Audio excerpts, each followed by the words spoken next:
Empty seats? That's where this story starts. Not with a song, not with a stage, not with a chain or a watch or a yacht. Empty seats in Detroit, August 2026, row after row of unsold plastic staring back at a man who once called himself the biggest boss. And somewhere in a mansion on the other side of the country, Curtis Jackson picks up a phone, types 7 words, and presses send. 7 words. That's all it took to reopen a wound that has been bleeding for 17 years. But hold on. Because to understand why those seats are empty, to understand why one Instagram post can hit harder than an entire album rollout, the timeline has to run backwards. This is not the story told from the beginning. This is the story told from the wreckage, rewound frame by frame, all the way back to a hallway at the BET Awards in 2008, where a hello was never said. One unsaid hello? 17 years of war. Stay until the end, because the final scene of this video is actually the first scene of the war, and it changes how everything else looks. So here the story stands, August 2026.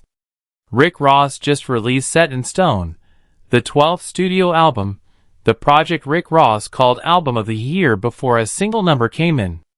And then the numbers came in. Early whispers said 2,000 copies. 2,000.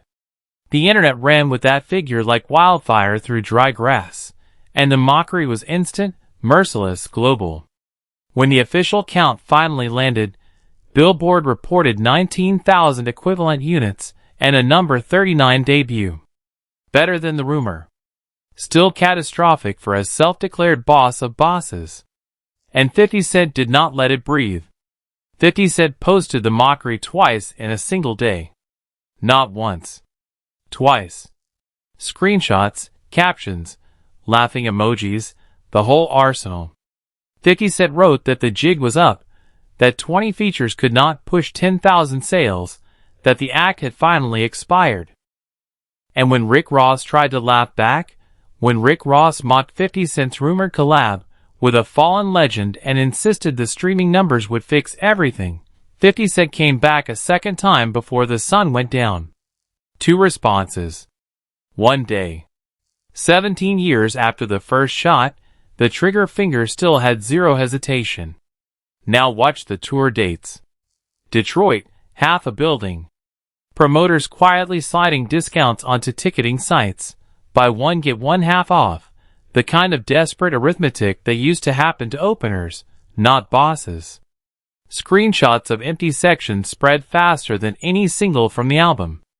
And every screenshot became ammunition, because 50 Cent does not create the ammunition anymore. 50 Cent simply waits for the world to manufacture the ammunition, then 50 Cent aims the camera. Ask the obvious question. Why does this keep happening? Why does a man with Wingstop franchises, a champagne deal, a $100 million estate in Georgia, and a career full of platinum plaques keep losing the same fight to the same man, year after year, decade after decade? The answer is not in August 2026. The answer is buried earlier. So rewind. Rewind past the album. Rewind past the mockery. Stop at the podcast chair, earlier that same year, when Rick Ross sat across from Patrick Bet-David in front of millions of viewers, and decided to swing first. Rick Ross looked into the camera, and said 50 Cent does not own power. Said 50 Cent does not own the masters. Said 50 Cent lives in a 2-bedroom apartment, and is not making real money. Rick Ross even joked about letting 50 Cent strap on scuba gear, and scrub the bottom of the yacht. The room laughed. The clip traveled. And for about 6 weeks, Rick Ross genuinely believed the balance of the war had shifted. Then the paperwork people showed up. Creators started pulling mortgages, refinancings, tax filings, child support documents, the unglamorous paper trail of actual wealth. And the paper told a brutal story. The $35 million Star Island property, purchased in 2023, carried a $20 million mortgage taken out the same day. Then another $4.3 million borrowed the following summer. Then another $10.7 million borrowed in March of 2026. The mortgage on that single property had climbed to $35 million, equal to the entire purchase price. The big white elephant, 50 Cent had called the mansion years earlier, mocking Rick Ross for cutting the grass personally to save money. At the time, the insult sounded petty. Under the documents, the insult read like a prophecy. Meanwhile, the other side of the ledger told a colder story. When Coca-Cola bought the water company 50 Cent had taken equity in, 50 Cent walked away with somewhere between $60 and $100 million. Ownership, not endorsement. Equity, not a check. And the $124 million development deal in Louisiana that almost nobody covered sat quietly on 50 Cent's side of the scale while Rick Ross was on a podcast counting somebody else's rooms. Visible wealth versus actual wealth. The yacht versus the mortgage. That was the summer of 2026, and Rick Ross walked straight from that documentary beating into the album flop, straight from the album flop into the empty seats, straight from the empty seats into the double Instagram burial. But the war did not start in 2026 either. Keep rewinding. Now hold that rewind for one more second, because there is a chapter inside the quiet years that almost never gets told, and this chapter might be the most revealing one in the entire war. Picture the contrast in how both men spent the silence. 50 Cent turned the silence into infrastructure. Television crews in Baton Rouge. Sound stages. Development deals. A production slate so deep that networks started calling 50 Cent a mogul first and a rapper second. Every business move 50 Cent made in those years sent the same unspoken message. The beef with Rick Ross was never the career. The beef was the cardio. A warm-up. A habit. Something 50 Cent did between board meetings the way other billionaires golf. And Rick Ross spent the same silence polishing the crown. The estate tours kept rolling. The car shows got bigger. The social captions got more royal, more biblical, more boss. Rick Ross built the mythology higher and higher during those years, and nobody said a word, because the mythology was entertaining, and the numbers were fine, and the war was asleep. But the mythology had a fatal flaw, and the flaw was this: the whole thing was load-bearing on perception. The moment the perception cracked, there was nothing underneath to catch the fall. 50 Cent knew this. 50 Cent had always known this. The quiet years were never quiet for 50 Cent. The quiet years were target practice. Here is a detail that tells everything. In those dormant years, 50 Cent would post a Rick Ross joke maybe 3-4 times a year. Never more. Never less. No announcement. No pattern. Just a random Tuesday, a random screenshot, a random reminder to millions of followers that the war had no expiration date. Imagine living inside that. Imagine waking up never knowing which Tuesday your name becomes a punchline again. Rick Ross could have ended the war at any point with silence, with a shrug, with a single public acknowledgement that the fight was over. Rick Ross never did. And every time Rick Ross responded, every time Rick Ross swung back, every time Rick Ross mentioned 50 Cent's name in an interview or a verse, the subscription renewed itself automatically. That is the machine. That is the part of this war that documentaries keep missing. This was never two rappers trading shots. This was one man building a permanent attraction out of another man's pride, and the other man buying a ticket to the attraction every single time, front row, every showing, for 17 years. Now, let the timeline breathe for a moment and zoom all the way out, because a question is hovering over this entire story, and the question deserves an honest answer. Why does the public keep choosing 50 Cent's side? Strip the names away and look at the shape of the thing. On one side, a persona built on fantasy, maintained by spending, defended by anger.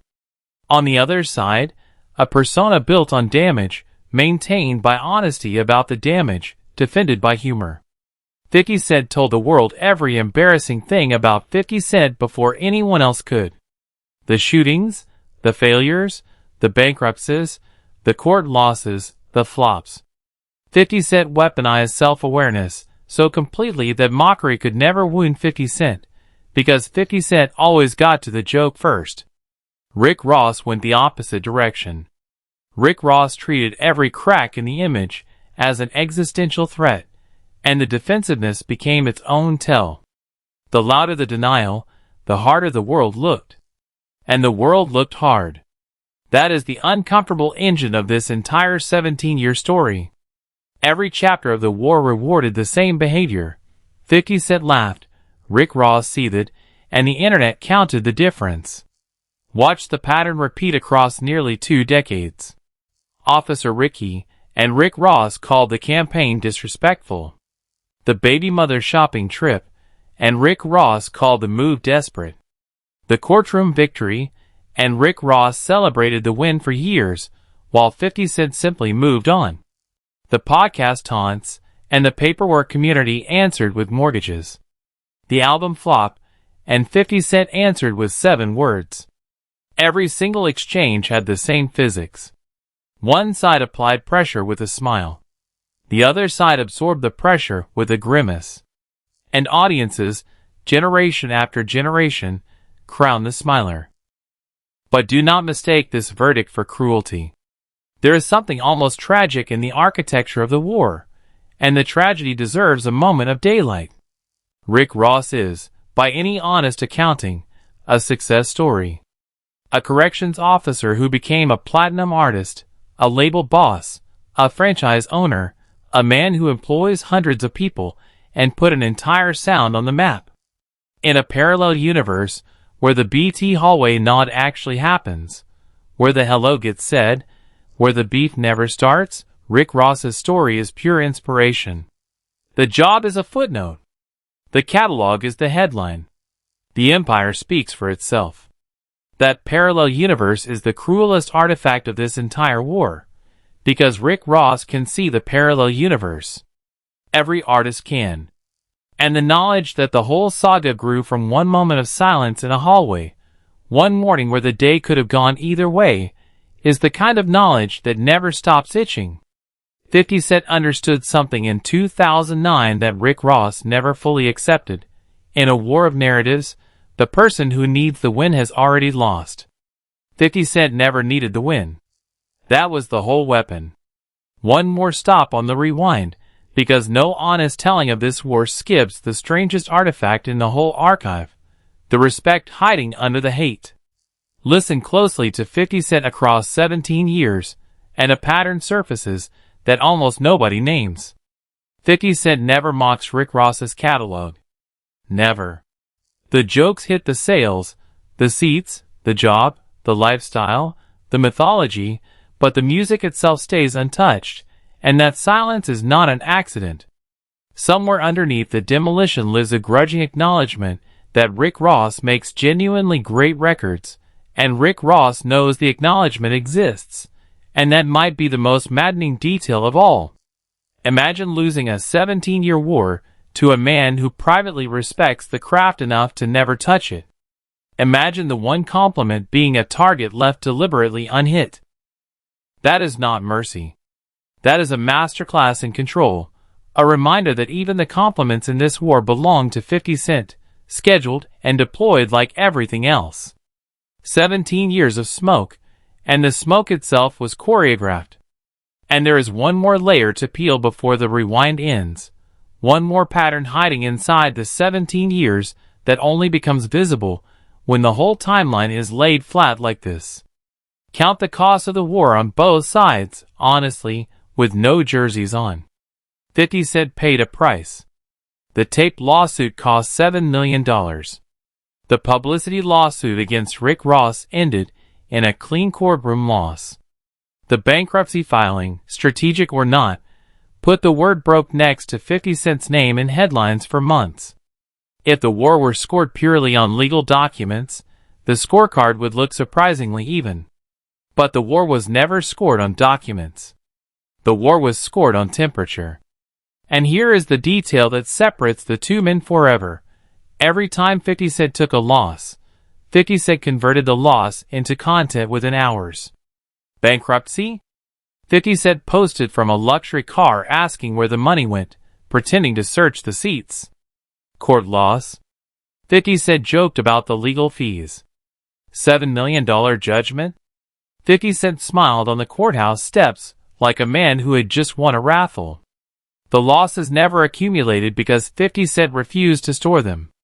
Every L was melted down into a meme within one news cycle, and a meme cannot hurt a man who is already laughing. Rick Ross stored everything.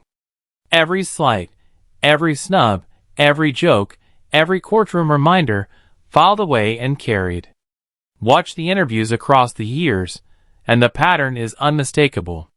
50 Cent speaks about the war like a hobby. Rick Ross speaks about the war like a wound. And wounds do not win wars. Wounds only keep the war worth fighting for the other side. Even the music tells the story. Rick Ross addressed 50 Cent in verses, in skits, in interview after interview, always swinging upward, always trying to land the one shot that would finally settle things. 50 Cent barely put Rick Ross in a verse after 2009. 50 Cent moved the war to a battlefield where Rick Ross could not follow. Instagram, television, business, comedy. A rapper cannot out-rap a platform. That might be the single coldest strategic insight of the entire feud. 50 Cent stopped fighting in the one arena where Rick Ross was strongest and moved every future battle to arenas where Rick Ross had no weapons.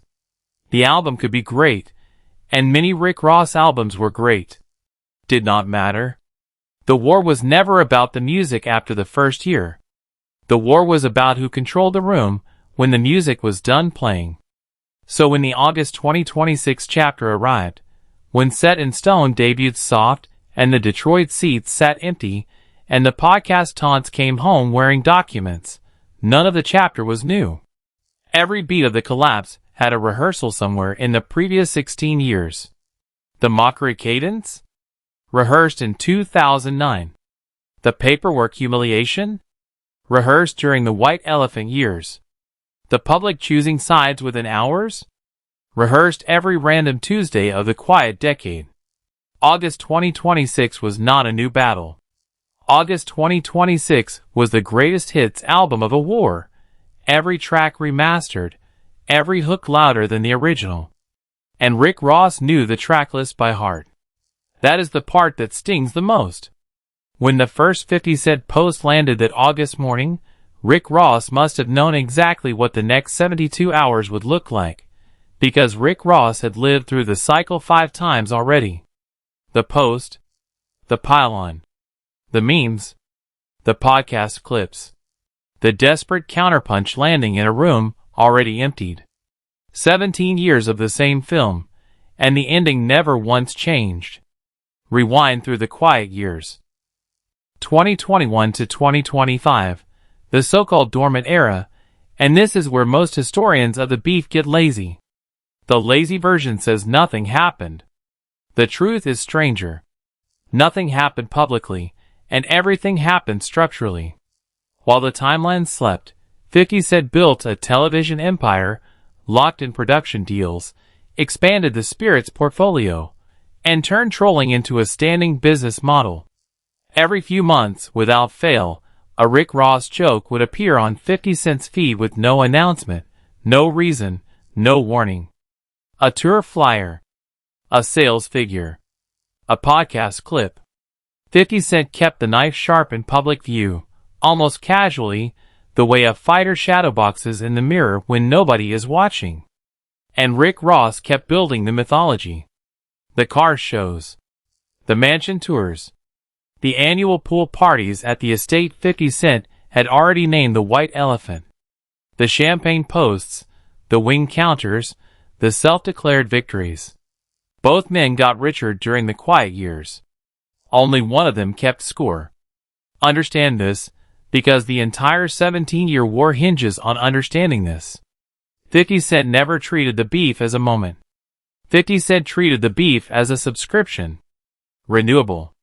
Permanent. Generational. Keep rewinding.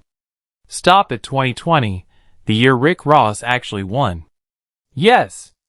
Won. Circle this, frame this, tattoo this on the inside of the mind, because Rick Ross stands almost never bring up the one true, certified, legal victory in this entire war, and 50 Cent fans pretend the victory never happened. The case traces back to 2015, when Rick Ross put out a mixtape called The Black Market Precursor, the Renzel Remixes Project, and rapped over the instrumental of Into Club. 50 Cent sued. Not for copyright, because 50 Cent did not own the copyright, the label did. 50 Cent sued on publicity grounds, arguing Rick Ross had hijacked 50 Cent's voice and identity to sell Rick Ross's own album. 50 Cent wanted $2 million. The court said no. Then the appeals court said no again. The Second Circuit ruled that the publicity claim was swallowed whole by copyright law, preempted, dead on arrival, case dismissed. Rick Ross beat 50 Cent in federal court. Read that again. In a war defined by humiliation, Rick Ross owns the only courtroom W. And Rick Ross has never stopped mentioning the victory. Never will, because the lawsuit is the single receipt in a 17-year pile of receipts that has Rick Ross's name on the winning side. But here is the detail that turns the whole war cruel. 50 Cent lost the case and lost absolutely nothing else. The lawsuit did not slow the empire. The lawsuit did not dent the brand. The lawsuit did not cost 50 Cent a single fan, a single deal, a single dollar of cultural capital. Rick Ross won the litigation and lost the decade. That is the strangest sentence in this entire war. And that sentence explains everything about why the beef refuses to die. Rick Ross needed the win to mean something. 50 Cent needed the win to mean nothing. 50 Cent's version won. And rewind again, past the lawsuit, back to the year the bombs actually fell. 2009. The year that broke the mold of what a rap beef could be. January 2009. Rick Ross releases Mafia Music, a track that fires at 50 Cent's baby mother, references the house fire, the domestic chaos, the lawsuit she filed. Rick Ross later claimed the diss was payback for the BET Awards snub months earlier, the unsaid hello. Whatever the motive, the track was a missile. A career move, Rick Ross thought. A promotional spark. Rappers trade shots every winter and shake hands by summer. That was the math Rick Ross ran. 50 Cent did not answer with a song. 50 Cent answered with a campaign. Officer Ricky was not a diss track. Officer Ricky was a war document. 50 Cent dug up the truth Rick Ross had spent years sanding down, that before the gold teeth and the Maybach logos, William Leonard Roberts II worked as a corrections officer in Florida. 18 months. A real job. A paycheck. And in any other industry, an honest job would be respectable.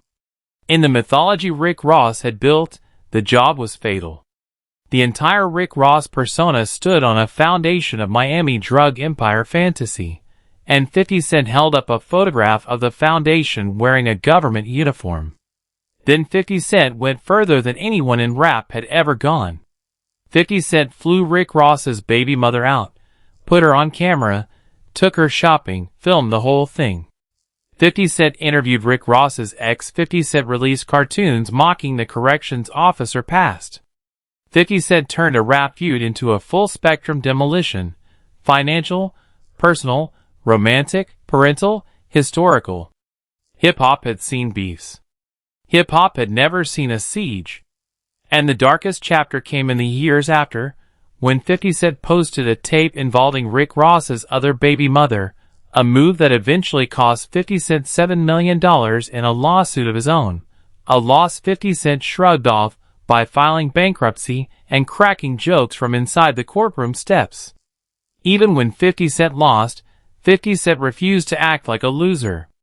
That refusal, that shameless grin through every legal L, became the psychological core of the entire war. Rick Ross fought to protect an image. 50 Cent fought to prove the image was never real.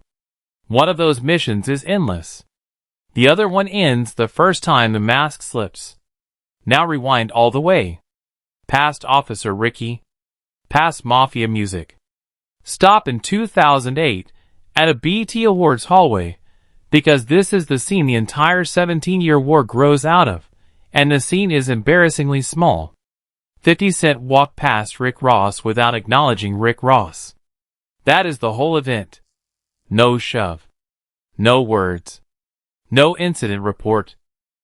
According to Tony Yeo, who confirmed the account years later, Rick Ross stood there waiting for a nod, a dap, a hello, any sign of respect from the biggest rapper on the planet at that moment, and the nod never came. Rick Ross took the silence personally. Rick Ross carried the silence home. And months later, Rick Ross loaded the silence into Mafia music and fired the silence at 50 Cent's family. Think about the math of that decision. A man with everything to lose fired at a man with nothing to lose. 50 Cent in 2008 was not a rapper looking for promo. 50 Cent was a general looking for a target. The disrespect gave 50 Cent a gift that most enemies never receive, a permanent excuse. Every troll, every lawsuit, every shopping spree with an X, every Instagram caption 17 years later, all of the demolition traces back to one hallway, one walk by, one nod that never happened. Rick Ross wanted respect. Rick Ross got a war subscription instead. And now the timeline has come full circle, because the empty Detroit seats of August 2026 are not a new story.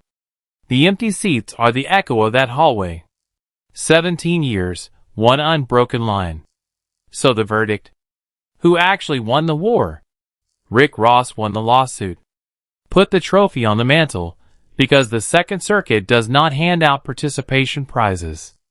Rick Ross also kept making albums, kept the empire loud, kept the yachts and the wing counters and the champagne. In the miserable world, Rick Ross survived. But 50 Cent won the story. And in hip-hop, the story is the only currency that never inflates. 50 Cent defined Rick Ross's name so completely that 17 years later, the world still cannot discuss a Rick Ross album without checking 50 Cent's Instagram first. That is not a beef. That is ownership of a narrative. 50 Cent turned a hallway snub into a permanent residency inside Rick Ross's career, rent-free, generation after generation, flop after flop. Rick Ross spent 17 years trying to prove the correction officer past did not matter. 50 Cent spent 17 years making sure the world never forgot. Look at the August 2026 scoreboard. A flopped album, a mock tour, a two-post burial in a single day, and a victory lap that started in 2009 and never stopped running. 17 years. One hallway. One unsaid hello. Now the question belongs to the comments section. Does this war finally end here, with empty seats and a number 39 debut? Or does Rick Ross have one more chapter left to write? Drop the verdict below, name the exact moment the war was truly decided, and if this rewind through 17 years of smoke earned a subscription, lock in right now, because the next target on this timeline is already warming up. So remember where this rewind began? Empty seats in Detroit. 7 words on a phone screen. A war older than some of the fans watching. Every frame of the collapse was loaded in a hallway in 2008, and the hallway is still open. The next chapter is already loading, and history says 50 Cent will write the chapter first, alone, smiling, on a random Tuesday nobody sees coming. Count on it. The tape is still rolling somewhere. It always is. So keep the notifications on, keep the popcorn close, and keep one eye on that hallway from 2008, because every legend in this story already proved one thing beyond argument. In this war, the smallest silence can echo for 17 years, and the loudest laugh always comes last. Every single time. Watch for the next move. Watch the feeds today.